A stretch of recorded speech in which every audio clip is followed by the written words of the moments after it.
Hello and welcome back to 1001 Beers You Must Try Before You Die. Here with Quino, we're reaching towards the end of our Saturday afternoon beer odyssey of various beers that have mostly been lagers. Yes. But we've had actually all been light beers. We're now moving into the dark territory for the first time. So we've got two beers in the dark territory. This first one is from Montenegro. Way. And actually you brought this one back for me. So yes. therefore you get to taste epic it. traveller Willy Fogg that I am. Yes. First brewed circa 1890s. It's 6.2%. And it is Nikšićko Tamno. There you go. So, and you didn't actually get to drink this when you were out there? Nikšićko, I think. I can't remember. You didn't actually get to drink? No, I didn't. No, it was... there isn't a vast amount of beer scene in Montenegro, it's fair to say. I was in Podgorica, the capital, for a couple of days, and there's basically a pub that has its own brewing kit that I went to with some nice beers. I can't remember the name of it now. Elsewhere there isn't a vast amount going on. So this wasn't one I saw anywhere else apart from when we grabbed it from the shop. I didn't have time to drink it, so I'm looking forward to this one. They've also won chocolate coins, as you can see here. First chocolate coins of the day. Can we read what it says? Usually we can't. No. One says, Ond Selection Brussels. Okay. Doesn't really have. They're so small that you don't know what they've actually won. Usual chocolate coin. Chocolate coins, right. Okay, would you like to read tasting notes and I will pour this halfway out? So this is a dark with chestnut tints. Sounds like your lady going to the hairdressers. Nikšićko, I think, Tamno, sits beneath a rocky espresso-coloured head. On the nose, sweetish caramel malt with a tingle, ding-a-ding-ding, of fruit in the background. Palate is chocolatey with hints of coffee bean and condensed milk before it descends into a quick finish. Sounds good. It's okay. So you've got a bit of a head on yours. Mine was dissipated quite fast. I think that's just the legacy of previous beers you've had in the glass. Probably. I think. So what does it smell like? Not much.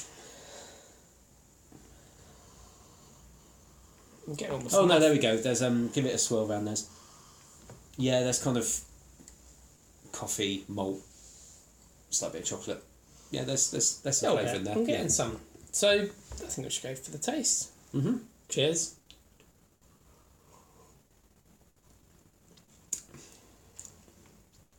That's quite nice. Yeah, it's alright. Yeah, decent. Doesn't taste like 6.2%.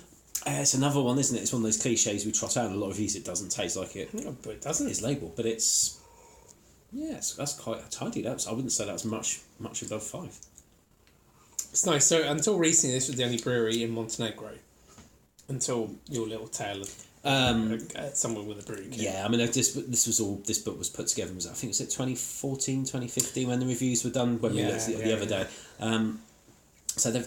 As in tune with most of the rest of Europe, there is some stirrings, but in Montenegro with beer, but there isn't a vast amount of stirrings. To be perfectly honest, you would struggle to find much variation. It's a lovely little country though to go to.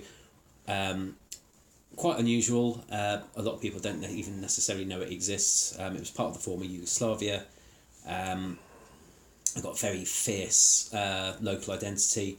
And should you ever go, I would highly recommend getting a train from Podgorica, the capital, to Belgrade. Wonderful train journey, takes you through the mountains. It's one of the most scenic Belgrade's in Serbia? you can do. Yeah, so you go to Serbia and then you end up in Belgrade. You go to Montenegro.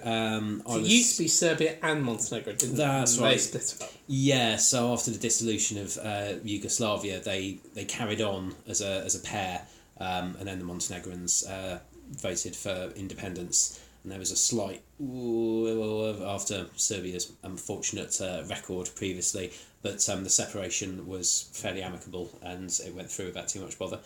If you're in Montenegro, not many British people, American people, Australians go there. The only other English we heard spoken was by 3 other English people on the train platform as we left. We heard no other English at all. So you've got to be prepared. You've got to be prepared to have an idea of Cyrillic and be prepared to dig into the local dialects, because the level of English comprehension over there isn't particularly brilliant. They're used to Russians and people from other Baltic states, but it's a wonderful place to go for a few days. Really nice. There endeth tourist information. Thanks very much. It is. It says that.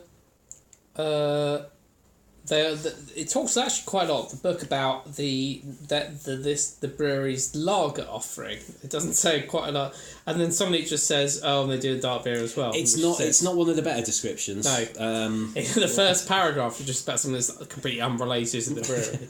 It basically starts waffling on about Inspector Morse, and then somebody else who's a detective, who's presumably some Montenegrin detective, but he never actually drank this, but they're just using it as a space filler for the words. to get it in. So that's a bit weird.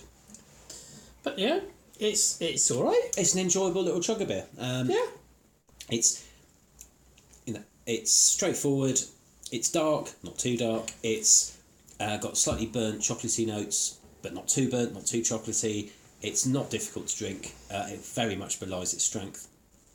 And I think this is it's very easy going. Yeah, and I've brought a few back on my travels from Europe for you. Quite often in this book there seems to be, go to this country that doesn't have any beer brewing fame, but get the dark beer out of the two that are normally available from the range, the light one and the dark one. We've had some of the other dark ones that I brought back from places like Portugal or wherever. Most of them, not all of them, but most of them have been a bit of a disappointment. I think this one's definitely one of the best ones. It's decent. Definitely decent. It's better than a lot of lagers we've had today. Yeah, there's a nice bunch of flavour in that. Not massively complex, but enjoyable. Yeah, not too. I would agree. Yeah, I think that's it for that one. That's about it. Yeah. Like, comment, subscribe, and we'll see you for another beer review very, very soon. Ta-da.